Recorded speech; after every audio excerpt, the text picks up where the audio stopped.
Hola, buenas noches. Estamos en este primer capítulo de nuestro podcast, nuestro porque estoy con Pancho Ortega. ¿Cómo estás, Jorge Baradit? Yo soy Pancho Ortega. Muy bien, Pancho. ¿Cómo estás tú? Que todavía no tenemos un nombre definitivo. Hemos intentado apocalíptico, apocalíptic, apocalíptica, pero todos, como se fijan, Este debe ser el único podcast o el primero que tiene más claro el concepto que el nombre. O sí, sea, nosotros sabemos que estamos aquí para hablar del fin del mundo en el fin del mundo. Todas esas exacto, historias que nos alucinan, esas historias que desde chicos nos han volado la cabeza cuando nos juntábamos en el patio del colegio y hablábamos del niño llorón, exacto. del platillo volador que se vio en Magallanes, qué sé yo, del Cristo de Mayo, con esa figura tan espectral que tiene, ¿no? Que da, Exacto. da como miedo. Lo que nos mueve en este podcast un poco es hacerle justicia a algo que nos parece... hace un rato conversábamos con Miguel Ferrá, que es uno de nuestros invitados para un ratito más, sobre lo claro que tiene la gente que es cercana a lo fantástico, a la imaginería o a la imaginación, o a los mundos más interiores. Lo claro que tienen todos que Chile es un país riquísimo en mitos, leyendas y tradiciones, y lo poco explotadas que están, lo poco manejado y trabajado que están conceptos potentes como el hecho de tener una cultura como la mapuche que está viva, funcionando, adorando a sus dioses con sus propios ritos, mientras, como decimos siempre, los europeos tienen que ir a verlos a los museos. Una tierra maravillosa, rodeada de los desiertos más grandes. El Océano Pacífico es uno de esos desiertos. Con una isla con misterios que ya se los quisieran en cualquier parte del mundo, ¿no? Exacto. Chiloé o la isla de Pascua con Entonces, esos como, restos entonces como, no, atlantes. claro, como nos aburrimos de ver tanto documental de Nat Geo, de History Channel o de ¿cómo se llama el otro? Eh, El, de, eh, el otro canal de Discovery. Discovery, de cosas que pasan en Roswell o que pasan en Tunguska o que pasan en Milán o la síndrome de Turín.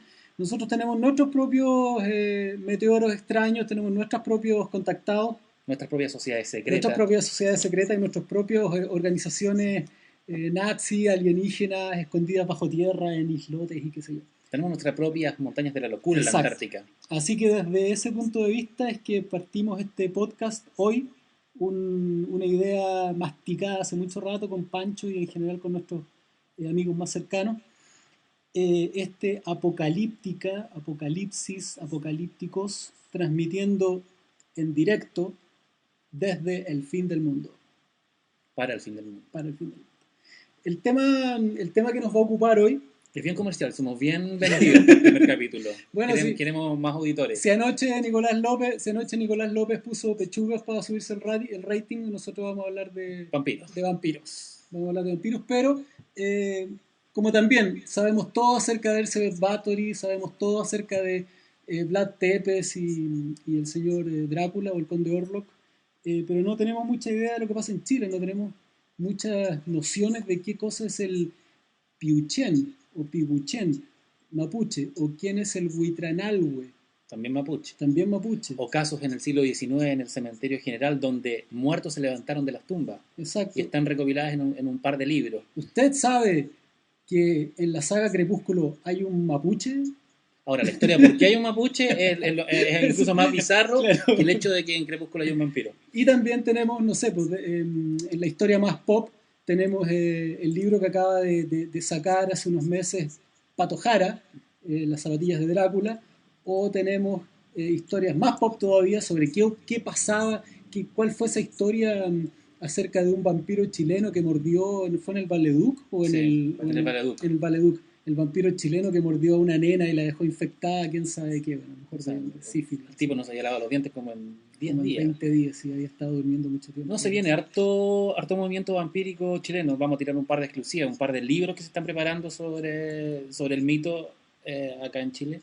También hay una nueva antología de Morty que viene luego. Y nada, bienvenidos hasta abrir tumbas hoy día.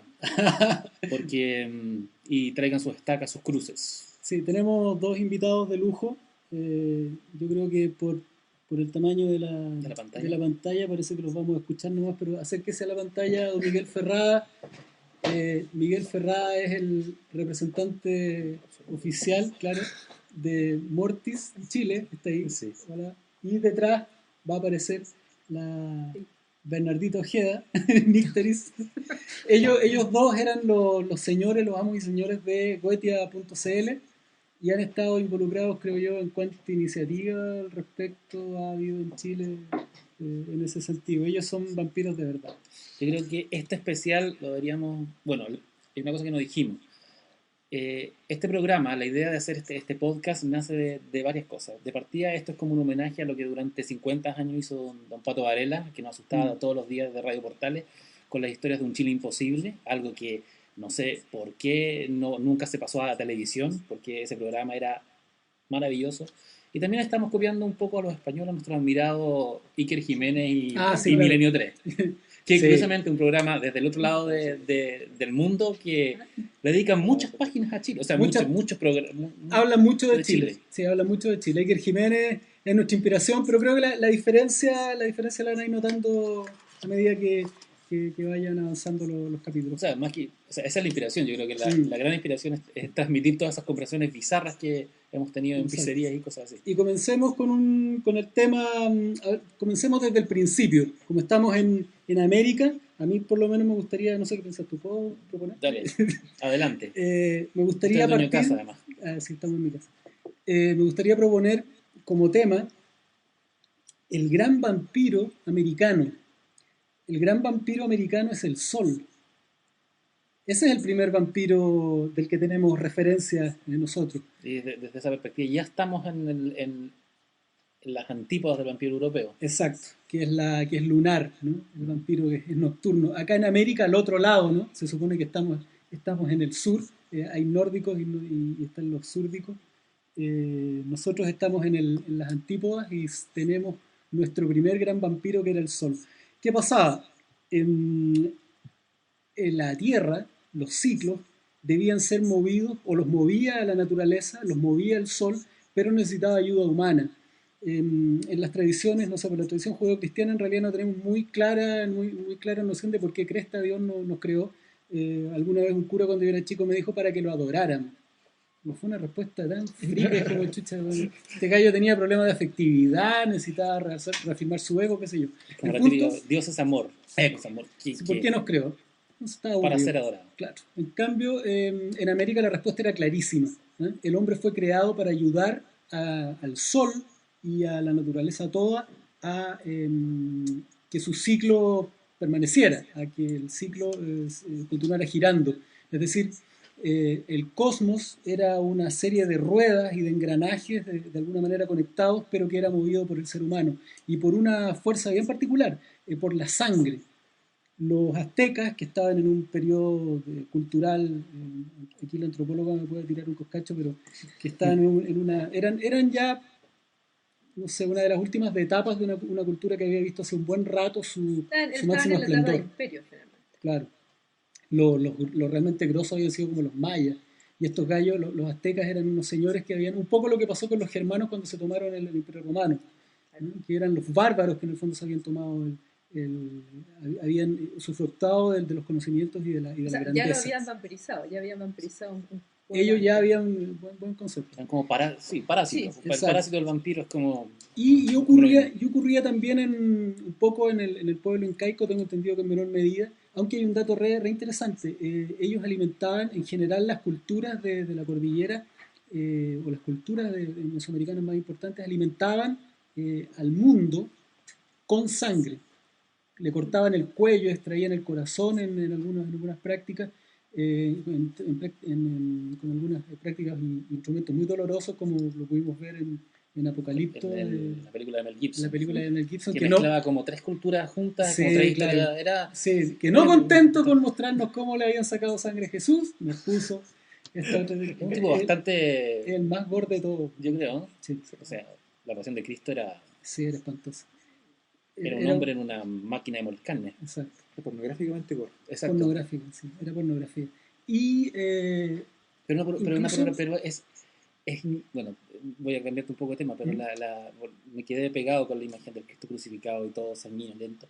Es increíble cómo esa película, la Pasión de Cristo, impactó mucho al católico más conservador, más duro, siendo que es una película extremadamente violenta, una película una película que tiene escenas más crueles que cualquier Rambo, que Claro, lo que cualquier pasa- película de... Claro, a riesgo de irnos por las ramas, es que Es una cosa interesante irse por la rama. en el católico, que distingámoslo, los católicos no tienen nada de cristiano, la violencia soterrada, como le llamas tú, está presente permanentemente. Hay que matar, hay que sufrir, tiene Hay que que ver ver, con el dolor. hay que ver a un tipo colgado y Exacto. clavado en Bueno, una cruz. hay una Bueno, historia y con ahí la está- sangre. ¿Mm? Y ahí está el tema de por qué justamente se adora una cruz, que fue el instrumento de Un muerte instrumento y de tortura. tortura. Exacto. Es como... Que es bien posterior, porque Claro. inicialmente los cristianos El tema del pez. era el pescado, El pescado, Sí. sí. era el pez, como esto de... Que es bien curioso porque se trata de sacar desde el mar un producto para alimentar, es como cosechar el mar. Bueno, en una cultura que era tan... no era agrícola porque no tenía las tierras, Y bueno, cosechaban el mar. yo creo que lo que pasaba también con la pasión de Cristo es que, claro, el católico está súper acostumbrado a ver a Jesús crucificado, pero es una imagen muy idealizada, muy limpia. No tenemos ese Cristo sanguinolento, ese charqui que hay en Pero la hubo película. hubo periodos artísticos donde la representación era también dramática. Precisamente O eso sea, voy. tú, O sea, tú te paseas por cualquier museo europeo y o es qué, una película de o qué, horror. o qué, Sí. estos cristos coloniales Sí. son, claro, o sea, sin embargo el Cristo de Mayo está lleno de llagas. O sea, Sí, claro. El Cristo de Mayo- vamos a ir a- Ahora también hay un arquetipo re importante. Alguna vez, si ustedes han visto grabados de Durero, se van a fijar que siempre al pie de la cruz, en estos grabados que representaban la crucifixión, hay unos huesos y una Sí, calavera. una calavera, claro. Ahí Es un hay algo monte. también que tiene que ver con... sí, pero tiene otra interpretación. Son los huesos de Es Adán. de Adán, sí. Sí. Se supone que La son cruz- los huesos de Adán y que la sangre de Cristo al caer por la cruz lava a El Adán pecado y sus original. pecados. Pero también ahí hay una imagen que tiene que ver con la sangre, que debe ser uno de los pocos puntos en común que tienen todos los vampiros. Bueno, El tema sin de ir la más sangre. lejos, También hay un tema ahí con que Cristo con su sangre lava, pero también alimenta. Y te renace, y te da sin- la sin inmortalidad, ir más te lejos levanta está el las tema tumbas. del lanzazo, que ya Mm. es totalmente innecesario, Sí, pues. al costado, y que del cual ya cae la sangre, que los ángeles en muchos grabados aparecen recogiendo en copas. Sí, pues. Bueno, ahí se supone que la explicación es que los tipos, para aliviar un poco la presión Claro. que hacía la posición sobre los pulmones, se producía una acumulación de agua Claro. en la pleura, y con eso aliviar un poco el dolor. Lo raro es que estos tipos no estaban muy interesados en aliviar el dolor, entonces es muy raro también eso.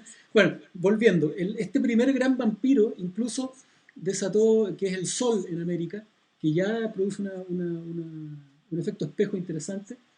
Produjo cosas bien choras, como que en culturas de la costa de Ecuador y de Colombia, que de todas maneras eran mesoamericanas, muy influenciadas por los incas en particular, los sacerdotes que cortaban a la gente para quitarle la sangre y alimentar a la tierra, tenían unos collares de papayas, de oro, con forma de papaya, y durante muchos años no tenían muy claro por qué cresta era esta relación, hasta que se descubrió que la papaya tiene un compuesto, un ingrediente, un qué sé yo, que se llama, le pusieron papaína, que es un adelgazante de la sangre. Y lo que se cachó es que estos sacerdotes alimentaban a los que estaban destinados al sacrificio durante muchos días exclusivamente con papaya. De manera que cuando los tipos los cortaban, Todo fuera más espectacular. fuera mucho más espectacular y el sangrado fuera mucho más amplio. El sentido del espectáculo. Exacto, ¿viste? Y bueno, tenemos a ese gran demonio, porque después me gustaría, también podríamos hablar algo sobre cómo se desarrollan los mitos. ¿Sabes qué? En ese sentido, no sé si me voy a adelantar un poco, pero la idea del dios solar y vampiro mesoamericano es una constante en toda la mitología latinoamericana, tanto la mitología como se entiende mitología, como incluso la mitología pop. Porque si hay un mito contemporáneo americano fuerte, sobre todo, o sea, norteamericano, es la idea de los grises, de estos extraterrestres que son estos típicos tipos como duendes, el típico extraterrestre de encuentros cercanos del tercer tipo. La conspiración gris, que es como se llama el tema, tiene mucho de vampirismo. O sea, en el fondo tienes, y se puede hacer una analogía, tienes en los gringos unos sumos sacerdotes, que son la silla, el Majestic 12, o como le queráis decir, Sí, claro. que hacen un pacto con estos dioses que bajan en soles Ujú. luminosos, y a cambio de tecnología y de protección les dan chip libre para pasearse por el territorio norteamericano raptando gente. ¿Para qué? Para tomarles la sangre. Porque Sí. dentro de toda la conspiración Grey, ¿por qué secuestran gente? Hay una idea de que estos enanos, cabezones y grises, les falta una enzima en el cuerpo, y esa enzima solo la pueden recuperar a través de la sangre humana y sangre de los vacunos. Y ahí tenéis se va repitiendo con la idea de la mutilación de ganado, Bueno, con el chupacabra. chupacabra. Bueno, eso, con- claro, eso entronca con las mitologías, con esta idea de los seres que viajan que bajan desde el cielo para obtener sangre humana, para comer, los demonios. Siempre son seres sobrenaturales, no es un asesino solamente, Claro. sino que hay algo sobrenatural. Y ahí y está se la busca idea, algo más. claro, y ahí está la idea un poco que comentábamos delante, que es que los mitos tienen una forma de desarrollarse. Primero, el concepto, el arquetipo que hay detrás del vampiro es la naturaleza absorbiendo tu energía. Tú como un animalito sometido a estas fuerzas como el viento, la nieve, qué sé yo, el calor, la muerte, la misma muerte, las enfermedades, un mundo que tú miras, ¿no? Cuando no teníamos ningún acceso a la información, y no sabes por qué te mueres, no sabes por qué te enfermas, no sabes por qué se te cae el pelo de pronto, no sabes nada. Estás expuesto a un montón de fuerzas desconocidas e invisibles que lo que van haciendo a lo largo de tu vida es absorber tu energía. Te vas haciendo más débil. Se te va cayendo todo, ¿cachai? Vas pudiendo hacer menos cosas, vas teniendo menos energía. Y de hecho el Drácula Stoker de 1897 Ujú. funciona, aparte de como una muy buena novela, como un compendio de toda la mitología vampírica que hay en esa época. O sea, Claro, sumándole el factor romántico. exacto, de hecho, del Es que vampiro Bueno, que la Drácula novela no no tiene no tiene factor romántico. Ah, saltaron los vampiros al tiro. No, pero no caigamos pegados. Sí. Me gustaría cerrar el tema. Me gustaría cerrar A la el tema americano, que es que primero está esta fuerza primigenia, Cósmica. luminosa, cósmica, que es la naturaleza completa absorbiendo tu energía, la naturaleza entera como una gran, como decían como la madre terrible que decían los aztecas, que era, no me acuerdo cómo se llama, la Huehueteo, creo que se llama, que era esta madre amorosa, pero que también tenía una falda de serpiente, Sí. La Coatlicue. y en el fondo la coatlicue, y que en el fondo te comía también, porque si bien era la madre que te daba luz, también era la que después te tiraba hacia el inframundo, porque ella te un absorbía, equivalente a la Calimán. y te comía. Entonces, Es está impresionante como Latinoamérica y América en general tiene un panteón mitológico basado en la figura del monstruo, pero todo, ¿no? Hasta el dios padre tiene forma Sí, claro. de monstruo. Bueno, y mencioné la idea del huecufe porque el mapuche no se muere. Claro, Para el jamás se mapuche muere de muerte natural. la muerte no es algo, no es algo que ocurre, sino que es algo no es algo que te va a pasar, sino que es algo que te ocurre, por ejemplo, por la intervención externa, del claro. huecufe. O sea, Exacto. no está dentro del orden natural Morirse. claro.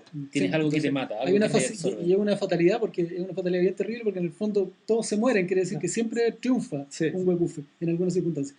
Después de esta fuerza luminosa cósmica, viene el mito baja a a la mitología, perdón, para decirlo de alguna manera.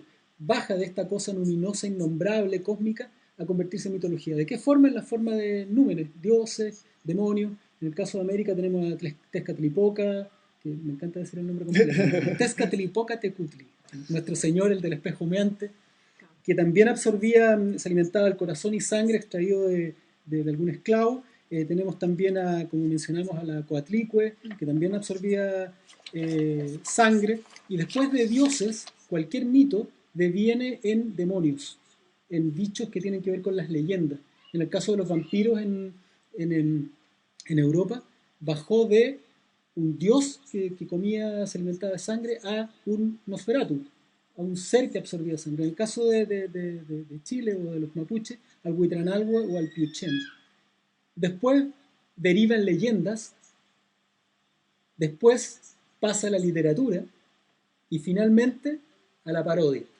Ese es como el ciclo de cualquier mito. Entonces, en este caso, entre los mapuches teníamos este mapuche nacional, podemos decirlo así, que es el Piuchén, que tú...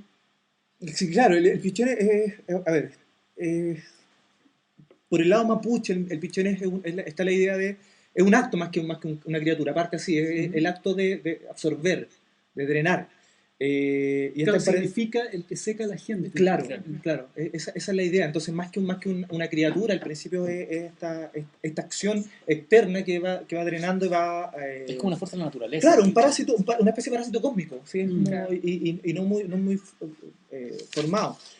Tiene muchas formas, o sea, en el fondo... Es que a mí lo que me parece más interesante es cuando se encuentra con la mitología chilota. O sea, me parece que el Pichén cuando se incrusta dentro de la cosmovisión chilota ya adquiere otro cuento, porque ya adquiere forma, ya adquiere una forma reconocible. Claro, y adquiere muchas formas, es el multiforma, ahí empieza a tener esta que... Hay una relación con el mito original del vampiro, que era capaz de transformarse en ratas, en Exactamente. lobos, en niebla. Sí, y ¿cómo se llama?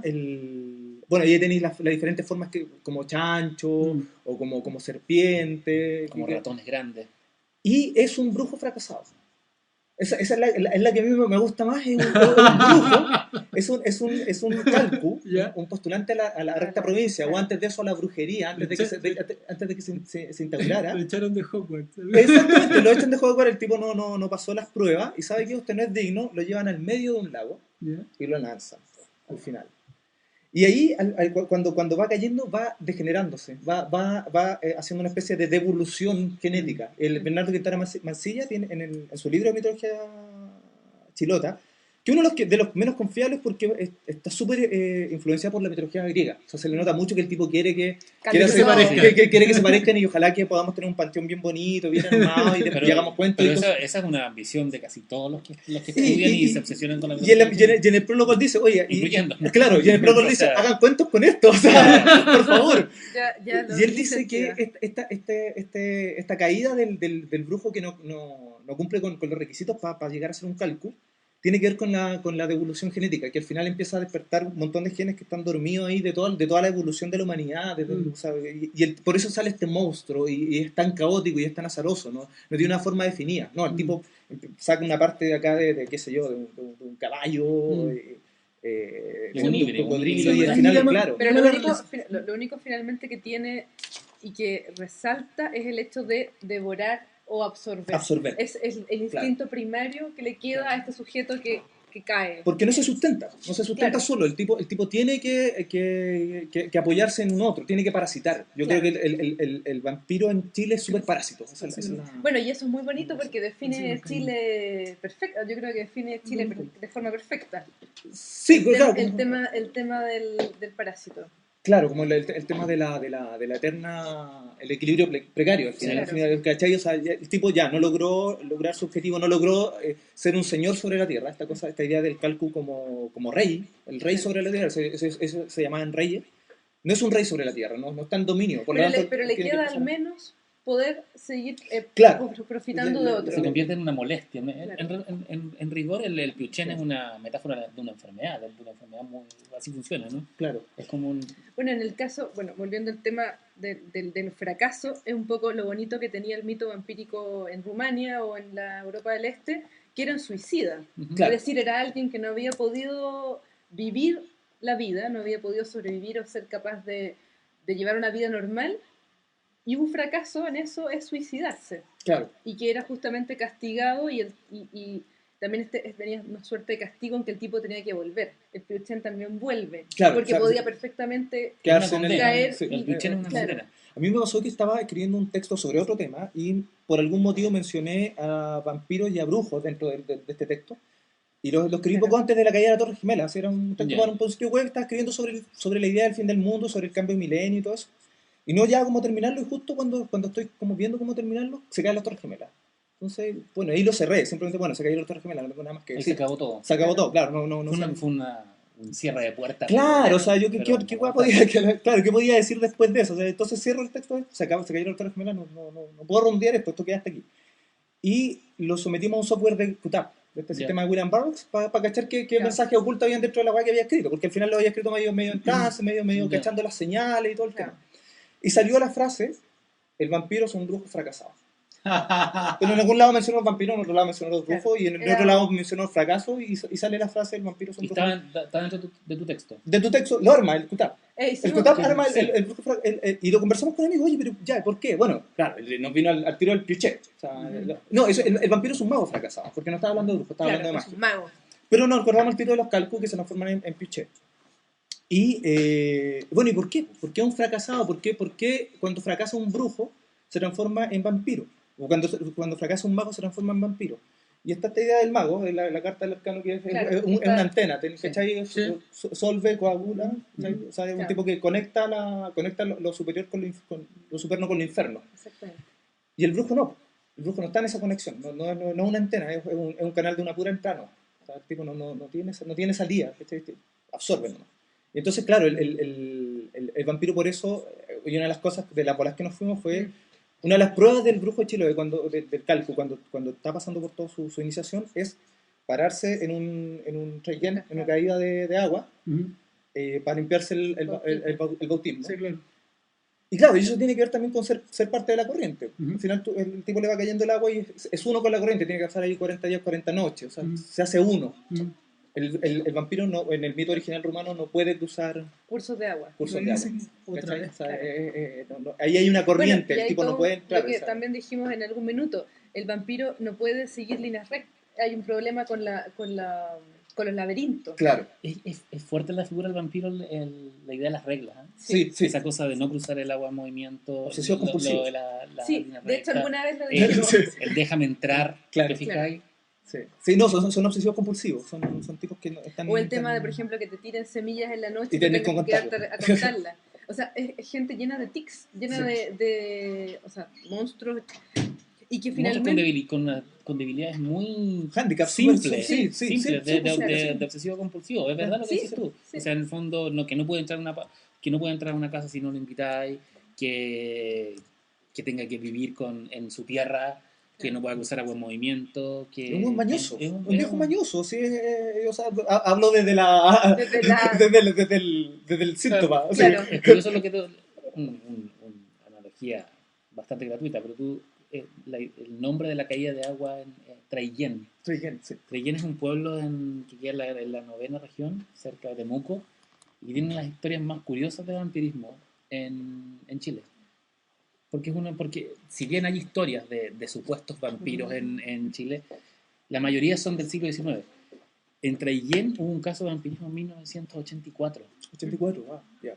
Había un mausoleo de los Mardones, creo que se llama, que quedaba en una tumba muy vieja. Que tú entras al cementerio de Traillén, esta tumba como abierta. Había un tipo que empezó a dormir ahí. Y de repente empezó a salir del cementerio. Yeah. Y yo vivía muy cerca de Traillén, vivía en Victoria, entonces las historias salían mucho en la radio, el loco del cementerio. Claro. Pero resulta que el loco del cementerio realmente empezó a atacar gente y empezó a morder gente. Qué bueno. Y la gente en Traillén empezó a asustarse. Y yo tenía unos tíos que vivían en Traillén, vivían en el camino al cementerio. Y se dio una cosa muy de... no, para después editar el audio.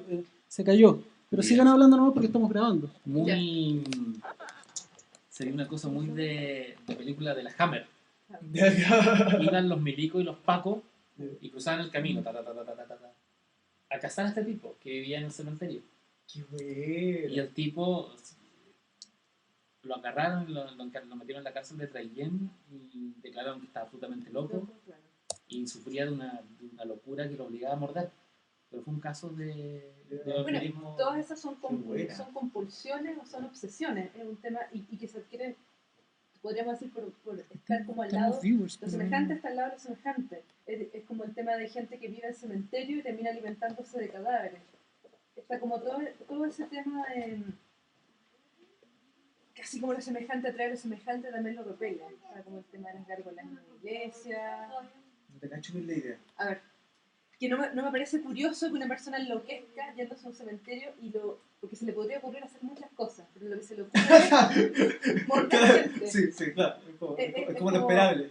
Claro, entonces podría hacer muchas cosas, pero lo que se le ocurre es morder gente y actuar como un vampiro. Entonces es sintomático el tema de me parece interesante.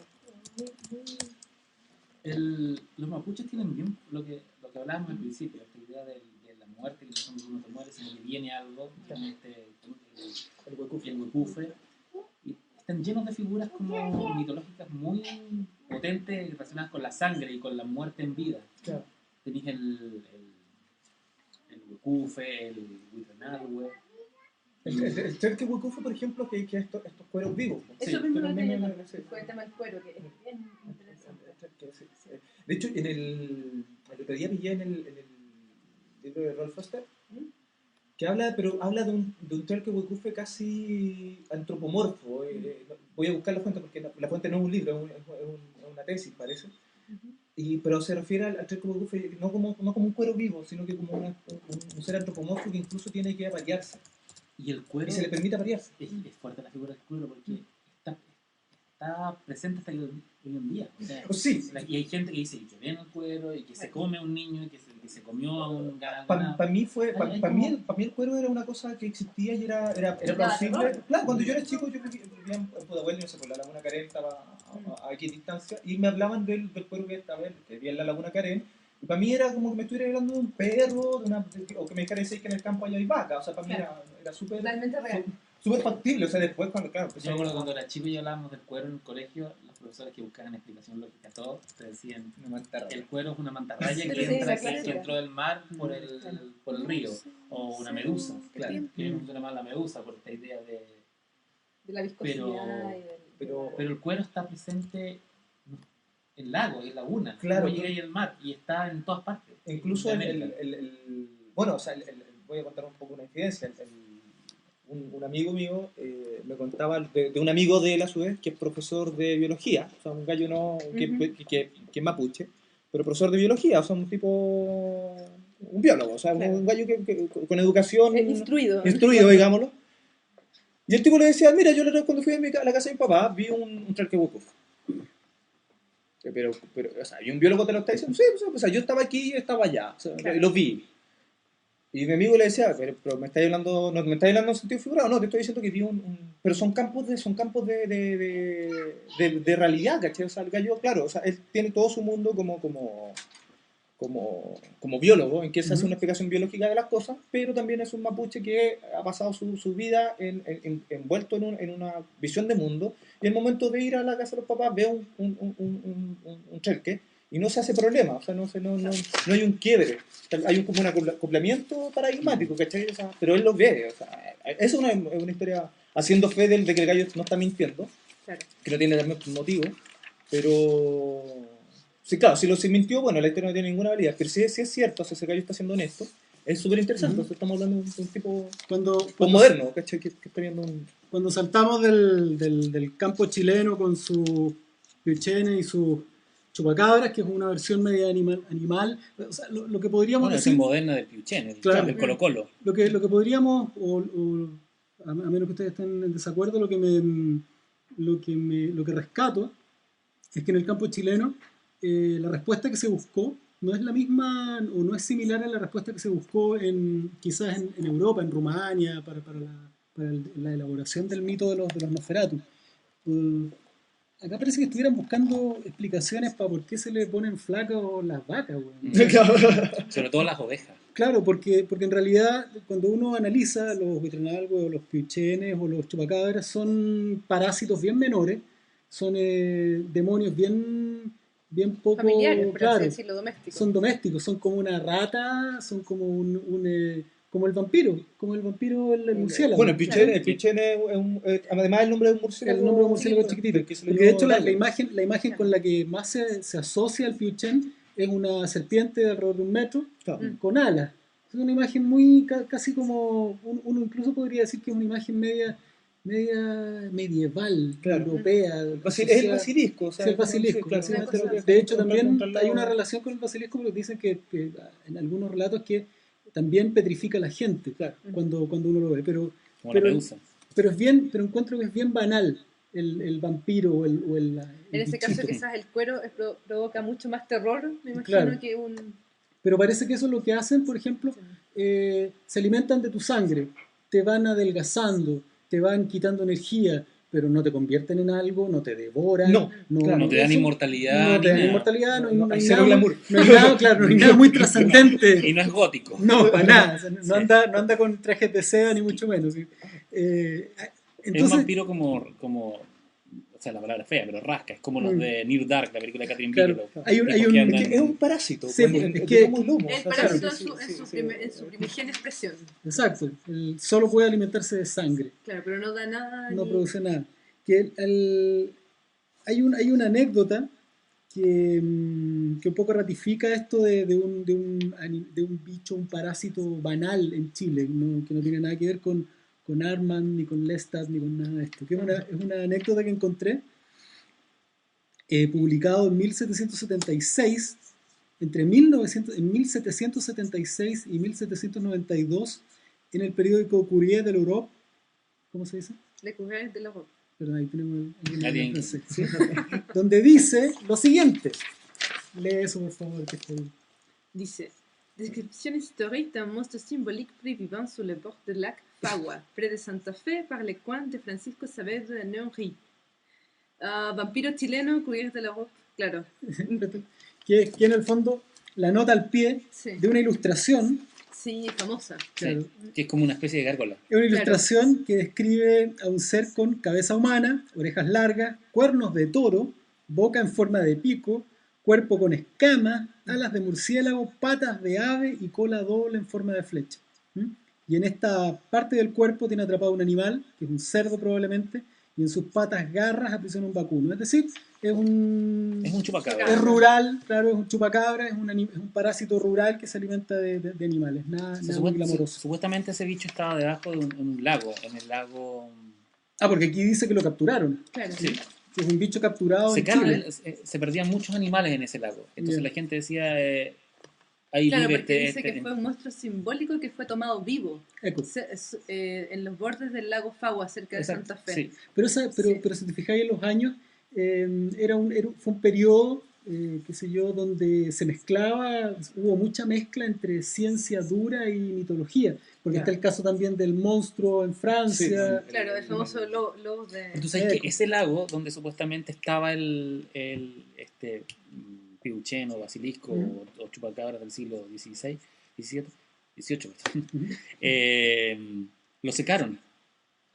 Y después que lo secaron, encontraron que abajo había muchos esqueletos de vaca. Wow. ¿Qué hacían las vacas? Vacas buzo. Y esa ilustración es bien famosa. Tú puedes ponerte en Google y poner vampiro chileno. El vampiro chileno. Y lo encontráis.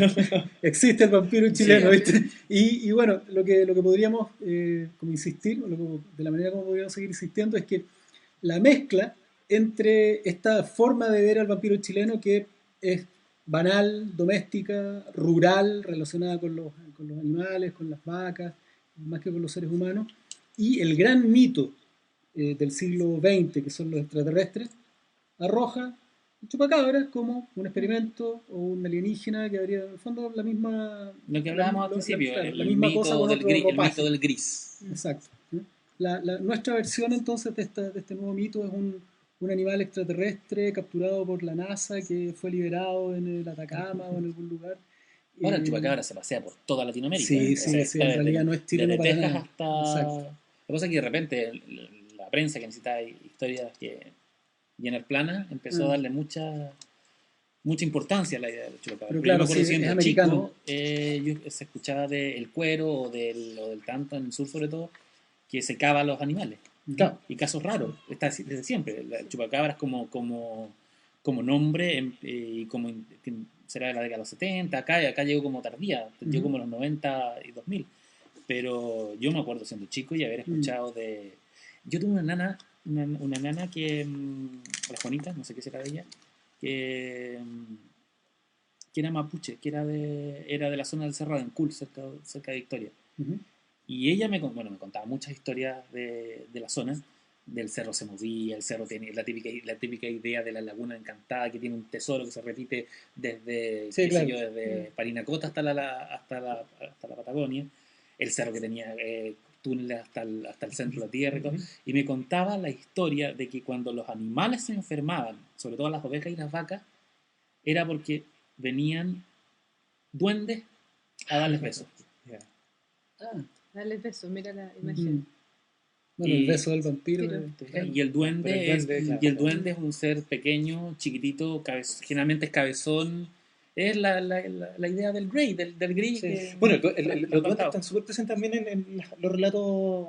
Este es un país con muchos duendes. Claro, o sea, bueno, mi abuela me decía que pasado un cerro en Casablanca, unos tíos de ella habían visto pimeos. Sí.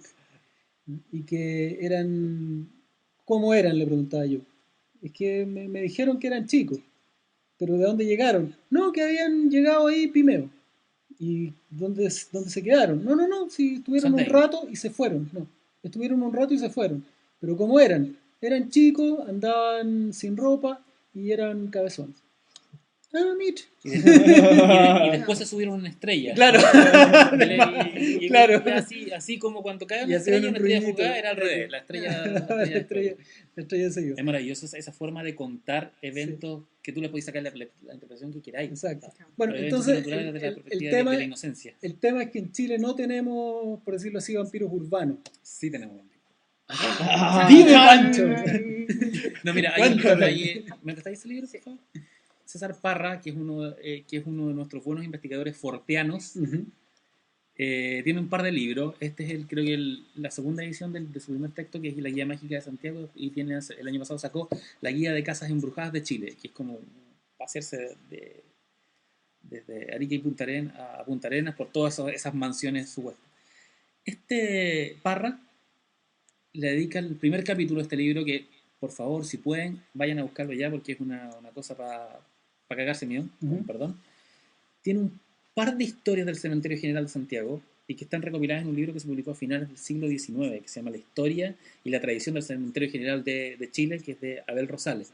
Parra, en el fondo, juega muy a los Reader Digest. Agarra este libro y selecciona esas historias más particulares. Y él las bautiza como historias de vampirismo en Chile. Hay una que en 1837 el capellán, que era administrador del cementerio general, cuenta la siguiente historia. Hay una viuda joven a la cual se le acababa de morir el marido y va a dejarle flores muy tarde, cuando casi al borde del cierre del cementerio. Y el capellán la deja pasar porque ella iba todos los días. El marido se le había muerto el lunes y esto era un miércoles. Pasa, señora, vaya nomás. Y de repente escucha a esta mujer gritando, despavorida. Este capellán va a buscarla y la encuentra tirada en la tumba. Y en la tumba del lado, el sepulcro está abierto. Ella está muy pálida y con marcas en los brazos. Y aterrada. Crisis de pánico. Una actual crisis de pánico. Habla con el capellán y le cuenta que, estando ella dándole flores poniendo flores a la tumba del marido, se levanta de la tumba del lado un tipo totalmente amortajado, como una momia. ¿Sí? La ataca y le da, la abraza y le trata de agarrar los brazos para darle besos y morderle. Ella gritó, este tipo se escabulló. El capellán llama guardias a la policía de la época, abre la tumba, la tumba vacía. Tiempo después, esto fue en 1837, y en 1845 se vuelve a abrir la tumba, todavía vacía. Y recién en 1853 aparece el cuerpo de este, entre comillas, vampiro, un tipo amortajado y todo, en esa tumba, atravesado por una estaca. A ver, Parra, ¿y eso está acá? Sí, está con el primer capítulo. Parra también encuentra otra historia, sucedía en 1893, viene una gringa, una señora europea creo, que viene a Santiago y se queda en una casa en La Recoleta, donde había una niña que estaba muy enferma. ¿Qué le pasa a esta niña? No, esta niña tuvo mal de amor. Ya bueno. Pero cuéntame la historia del mal de amor. Bastante curioso su mal de amor. Esta es una niña muy bonita de la época, del siglo XIX, y tenía un pololo, que era un carretonero, un tipo que había sobre todo en el barrio La Chimba en esa época. Y esta chica era tan guapa que obviamente fue codiciada la gente que venía a Las Condes, o no sé, del Barrio Alto, del otro lado del Mapocho. Y se enamora de un muchacho rico. Y deja al carretonero. Y el carretonero, despechado, se suicida desangrándose. La idea Tiempo después, el tipo, el millonario, el rico, la abandona a esta niña. Y esta niña se desespera. Y se siente mal porque es causante del suicidio de su primer novio. Hasta que un día a la puerta de su casa, a la ventana de su casa, le tocan la ventana, ella se asoma y es su novio muerto. Lo deja entrar, nuevamente le muerde ¿cómo se llama? La muñeca y termina con ¿cómo se llama esta típica enfermedad? Con anemia. Anemia aguda, bueno, desangrado. Y ella repite que venía su novio suicida, su novio muerto, todas las noches. Y te fijáis, ambas historias corresponden al ciclo clásico del vampirismo. Claro, claro. Y son en el Chile de 1853, 1893. O sea, no, claro, Drácula ni siquiera se había escrito. Y son esas típicas historias pre-Drácula, además. Sí. Son esas típicas historias... Ahora, ¿cómo llegaron esas historias? Bueno. O sea, más que llegar es como... Es sintonizar. Es lo que yo creo, que claro, tiene que ver como con que son historias humanas producidas por programas humanos, con emociones humanas y con lo que le pasa a la gente. Entonces, eventualmente le va a terminar pasando, va a terminar apareciendo en alguna cultura lo que está pasando en otra, ¿no? Como el diluvio, como las pirámides. ¿No? Como las pirámides. Como las pirámides. Las pirámides están en todas partes del mundo. Claro. Sí, claro. Entonces, Sí. claro, hay una teoría de un antropólogo inglés que decía que todas las pirámides venían porque los egipcios habían viajado por todo el mundo. Colonizado. Bueno, y está una también que dice que hay en todos lados porque todos provienen de la misma cultura madre, que es la Atlántida. Y según la teoría de la edad de oro, que le llaman. Y según un señor que se llama Zukalski, que haga un cameo en 5, dice que hace un cameo en 5, habla con Miguel Serrano en La Moneda. Él dice que todas las culturas provienen de Isla de Pascua, que es la gran cultura madre, bueno, Jiva, Isla de Pascua, y de ahí a América, y de América a la Atlántida ya... Que la Isla de Pascua es lo que queda de Mu, ¿no? Es lo que queda de Mu o de Lemuria. Jiva. Bueno, Jiva, como no claro. El Jiva que además se hunde, Sí. es como también el fenómeno de la Atlántida, que la Atlántida claro. se hunde, Jiva también es hundida por un gigante. No menor. Que empieza a excavar con una pala. En el fondo es un gigante que empieza a tomar Jiva y a empezar a cavar la tierra. Pero son tres, no, son cuatro. ¿Son 4 o 3? Es Mu, Lemuria, Atlántida y Tule. ¿O Tule es el segundo? No, Tule no. Tule es el norte. Tule es Hiperbórea podría ser. Porque lo que pasa con Isla Pascua es interesante porque viene la colonización desde Jiva, desde Nueva Zelanda, etcétera, pero también hay una colonización desde el continente americano, que es todo este tema de, por ejemplo, en la cultura inca hay figuras con, por ejemplo, el clásico la gallina araucana presente en Isla Pascua, que es algo que hasta el día de hoy nadie se explica. Y en general los mapuches no tienen tradición de ser buenos navegantes. Entonces realmente siguieron navegando hasta las costas mapuches y después se devolvieron con lo que encontraron, un poco como los vikingos también. Claro. Pero ¿sabéis qué? Nos vamos todo esto hace un rato, apareció el mapa de Vinland. Se confirmó que Vinland era previo a... Nos vamos a saltar radicalmente de tema. Nos vamos a saltar radicalmente de tema y vamos a hablar de lo que teníamos que hablar. Claro. José Bengoa.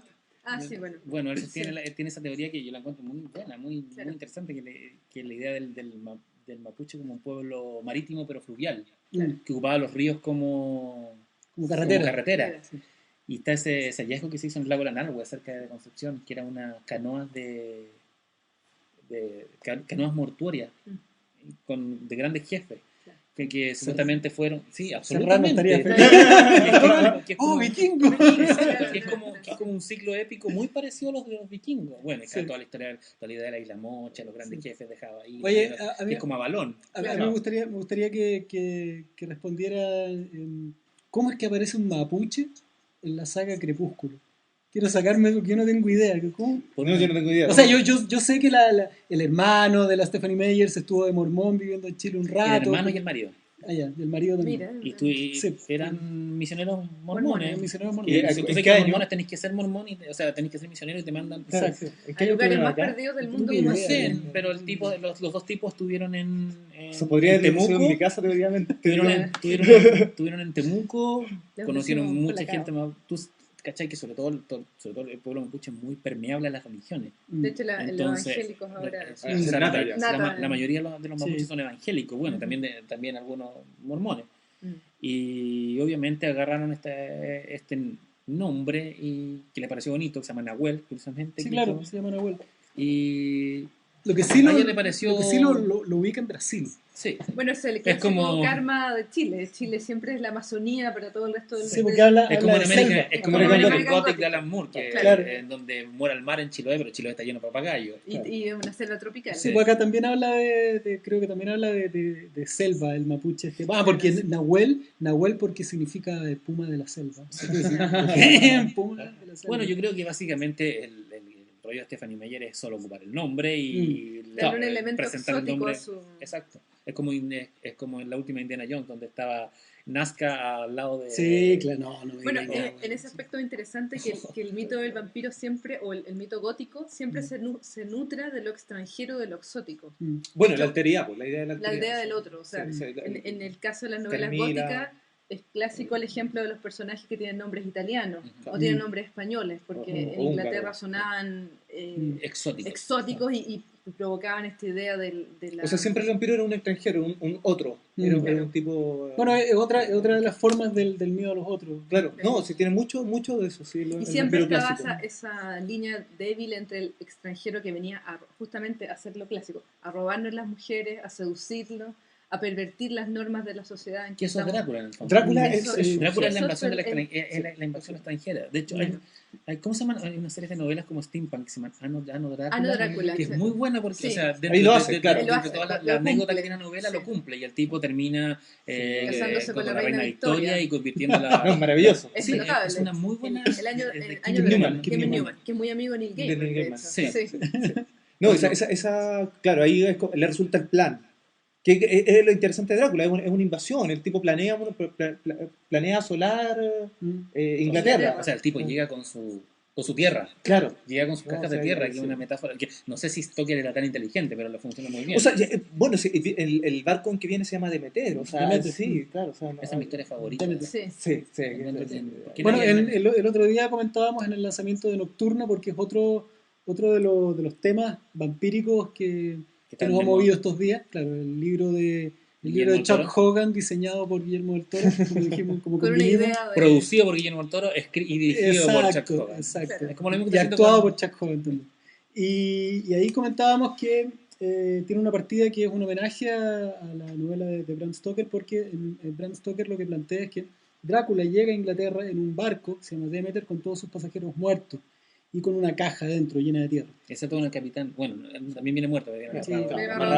Preciosa esa imagen. Y en el caso del libro de Guillermo del Toro es un avión que aterriza en Nueva York con todos sus pasajeros muertos y con una caja dentro también llena de tierra.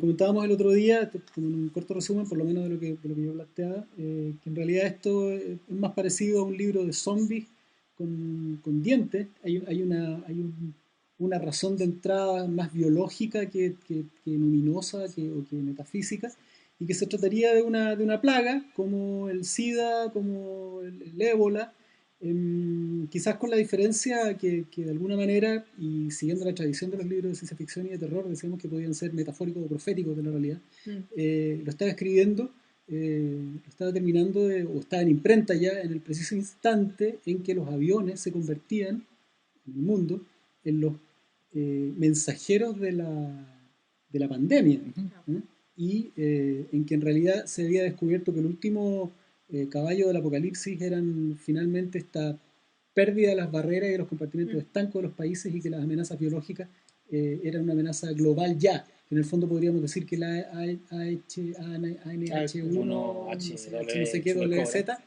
claro, no fue más que una avant-premiere de una cagada real que puede ocurrir. O sea, si se desatara una pandemia real, no como el chiste que fue, que sirvió, yo creo que la OMS le sirvió para testear su sistema. Hoy día tendríamos 3 veces más muertos en Chile que todos los gallos que mató Pinochet. No, o sea, es que es súper buena la analogía que así, que la había leído, creo que en New York, alguien lo escribió, que esta idea de los virus viajando en aviones te convierte a un 747 en algo más mortal que un B-52. Exacto. ¿Te fijáis? Exacto. O sea, es una bomba de racimo biológico. Absolutamente. Y que puede tener un efecto más grande que una bomba atómica. Eso, a mí me gustaba esta imagen que en esta década del 2000 hemos tenido. Es la década de las amenazas globales. Primero la amenaza del terrorismo global o de la guerra contra el terrorismo global después del 2001. Después el calentamiento global con este jinete del apocalipsis que nos presenta Al Gore en su, la verdad, incómoda. La amenaza global que ya es patente, ya es real, ya no es una amenaza, es real. Después la crisis económica, que también es global y si hubiera sido un poco más violenta que esta, no estaríamos haciendo un podcast, estaríamos vendiendo naranjas o algo así, o peleando por naranjas. Y esta última, que es la pandemia biológica. Es curioso porque si uno lee el Apocalipsis, empezáis a hacer como analogía y te das cuenta que bueno, estamos viviendo. Sí, claro. Han habido 4 pandemias globales, económicas, y también son 4 los jinetes del apocalipsis, así que prepárense. Ahí está. Claro. Todos somos números. Sí. Además, bueno, esa otra cosita que no todo el mundo sabe, pero que es muy divertido contar siempre. Todo el mundo conoce eso. El ISBN. El ISBN, ahí está. El código de barras, claro. Eso que está ahí. Que ahora está en nuestros carnets y en nuestro pasaporte. Si ustedes se fijan, los números de barra, cada uno corresponde a un número. Y hay uno que se repite. Al principio, no sé si lo van a alcanzar a ver, al principio, al medio y al final. Es el mismo número que se repite. ¿Saben qué número es? Es el 6, 6 y 6. El número que quiere ser 7. Que quiere ser perfecto. Que quiere ser perfecto. Bueno, nosotros somos 4 hoy día también. Así que... No, somos 4 jinetes. Oye, yo creo que ya hemos parloteado. Nos quedó mucho, ¿no? En el tintero. Pero si quieren podemos dar una última, un cierre. Yo creo que sí. Sí, por favor. Nuestro vampiro histórico, ¿no? El Dr. Morty, una edición del año, ¿cuánto? Ese es del 67-68. Del 67 que me acaba de regalar Miguel Ferrada, estoy muy agradecido. Y vamos a hablar de nuestro vampiro, demonio, ser de las tinieblas chileno más importante. La encarnación del mal. Claro. Sí, en otro Drácula. En otro Drácula, en otro Tulhu, es todo. Sí, es un brujo. Es el demonio. Es la niebla verde. Es la niebla verde. Yo creo que la gran gracia del personaje es que puede ser cualquier cosa. O sea, Tis Morgan.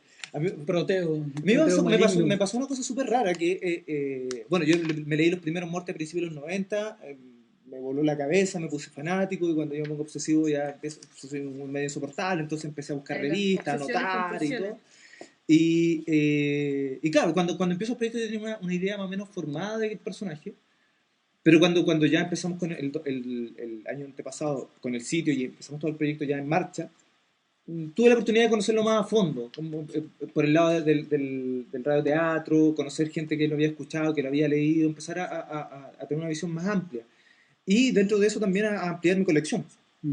Y lo que me pasó fue que me leí de una sentada todos los números de la primera época y de la segunda. Y realmente me encontré con que era una cosa fabulosa. O sea, piensa tú cómo fue hecho. O sea, esto fue hecho... el Dr. Morty parte el 45. Juan Marino escucha a Boris Karloff por la onda corta de la BBC de Londres. Todo se cruza, impresionante. Sí, lo escucha por la onda corta, entonces lo escucha leyendo cuentos de terror. Y que de hecho después yo bajé de internet, lo encontré, los bajé y se lo regalé a la familia. una especie de cierre de círculo. Y él escucha, entonces se le ocurre, oye, pero esto si le ponemos actores, le ponemos música, lo dramatizamos, y inventa este anfitrión que se llama Doctor Mortis, porque él tenía un sentido de humor, pero maravilloso. Entonces le hacía mucha gracia que hubiera un doctor que se dedicara a la muerte. O sea, se le ocurrió un nombre y una risa para Mortis, hacer algo. el rigor mortis. Claro, Mortis, entonces, muerte. claro. Y entonces, pero el personaje no pasaba a ser un presentador de historia, un anfitrión. O sea, como el guardián de la cripta. Exacto. Claro. O sea, la historia de esta Como noche Caillo trata Bell. de esto, y al final la cerraba. Y cuando parte la historieta, cuando la Zigzag le dice, queremos hacer una historieta del Dr. Mortis, Juan Marino, en lugar de adaptar los radioteatros así, tal cual, y poner al Dr. Mortis al principio y al final, lo transforma en personaje. Y ahí se produce una cosa rarísima, porque todas las historias que había escrito durante todo ese tiempo eran un montón de registros distintos de horror. O sea, tenía ahí la historia del vampiro más clásico, los plagios a Drácula, el conde que vive en la colina, tenía ahí la historia del científico loco tipo Frankenstein, tenía todas esas, la momia, bien arquetípico. Todas esas historias, y realmente el centro es un puro personaje. Entonces se transformó en el eje pivotal es como el centro del huracán. Un sol, una estrella. Claro, ¿cachai? Entonces podéis contar cualquier historia de terror con Mortis. Porque además Juan Marino, muy inteligentemente, nunca lo definió. Nunca dijo el Dr. Mortis tal cosa. Es un vampiro. Claro, de hecho, me pasó la primera vez que me entrevistaron por el proyecto, la periodista me preguntó, ¿pero qué es el Dr. Mortis? Mira, en realidad no hay nada claro, bla, bla, bla, bla, bla, bla. Pero si yo le pregunto a él, ¿qué le va a decir? No, pregúntale a él, a ver qué te dice. Entonces ella le pregunta, ¿qué es el Dr. Mortis? Bueno, era tantas cosas.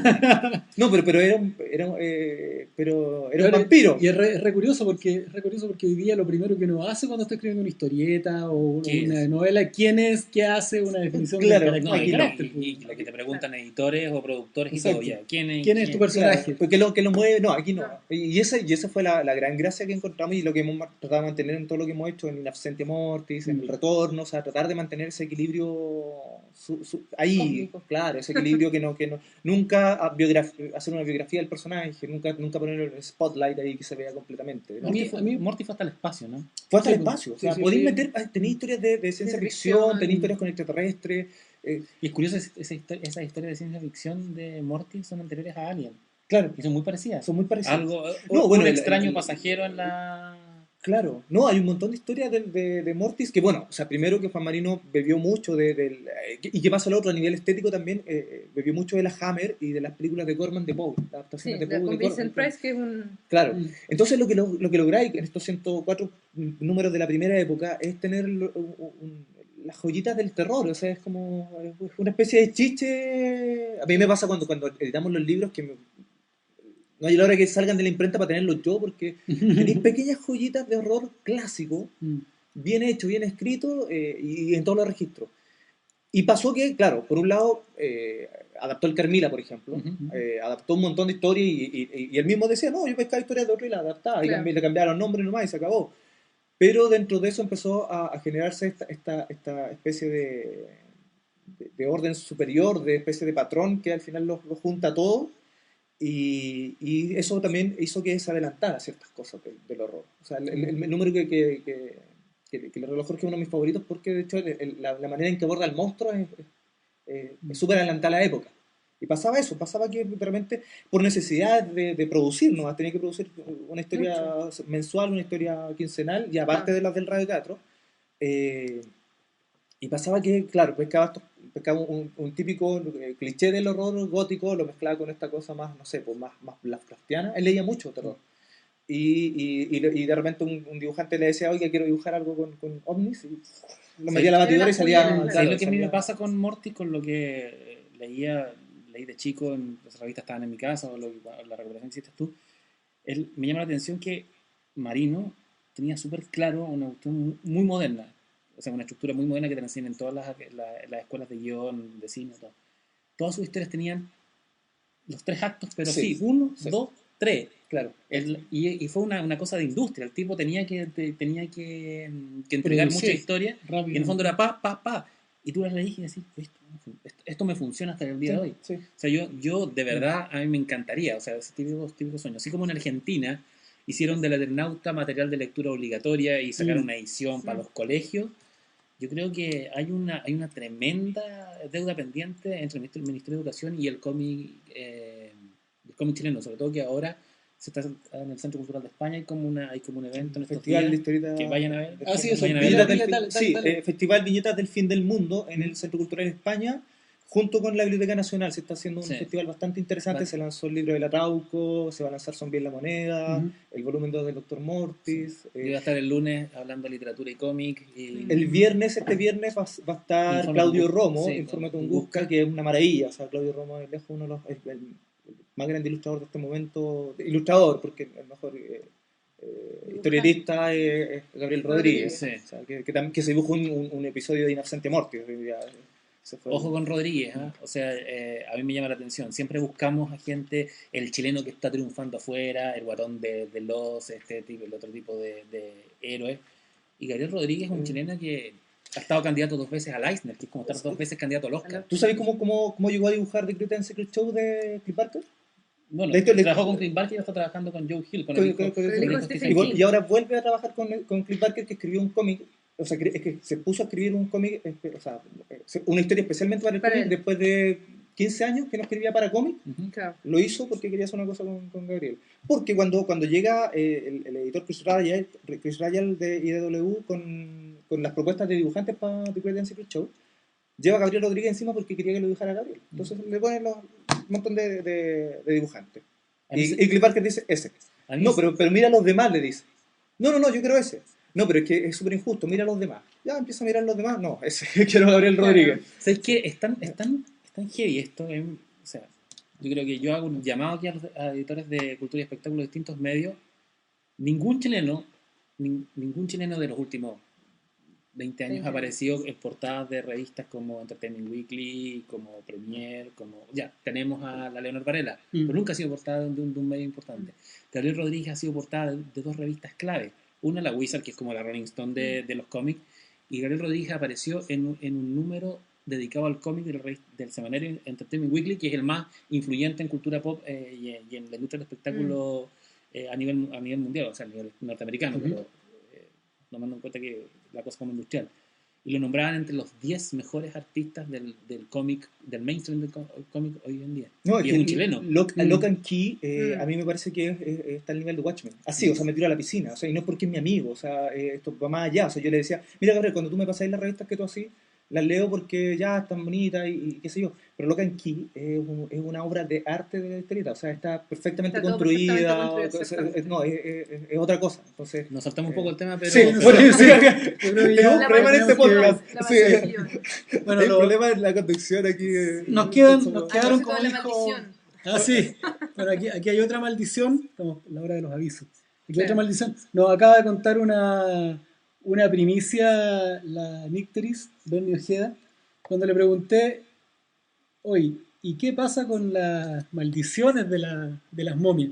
Me contó algo insólito. Yo le pregunté, por huevear le pregunté, y me dice, sí, claro, bueno, lo que pasó es que el tipo encargado de levantar los cuerpos se murió de un ataque cardíaco ayer en la mañana. Ok. Y déjanos tranquilos. Claro. Hoy, yo quiero dejar invitado por una reunión a nuestros amigos acá, porque se nos quedaron varios sí. A mí me encanta. Se nos quedó uno que a mí me pareció fascinante al principio, que estamos hablando de las figuras góticas chilenas por excelencia, la Quintrala y el Corregidor Señartu, que yo creo que dan para un... No, y deberíamos haber hablado también de Sangre Eterna, de Jorge Holguín, que hay gente a la que le gustó mucho, hay gente a la que no le gustó tanto, pero que es hasta el momento, nuestro experimento en el tema. Aunque los canales vienen los dos más importantes, el 13 y el 7. El 13 y el 7 vienen con series nocturnas. Hablar un poco más de las zapatillas de Drácula del Pato Jara, que está muy buena, que la sacó... Norma... Sí, pues, la norma. Está el proyecto de Alberto Rojas, que está haciendo una muy buena antología de cuentos de vampiros chilenos. Donde sale Álvaro Guizama, sale nosotros dos. Sale nosotros. No, gente está como además Pablo Illanes y un montón de gente. Exacto. Esa antología se está paseando, creo que está en ediciones B. Sí, se ha paseado por varios lados y todos dicen la misma estupidez. No, los libros de cuentos no venden. Están muy buenos. Están buenísimos. Hay un cuento muy interesante de Daniel Villalobos, que un compañero de podcast de otro, que es sobre el Demeter. Sí.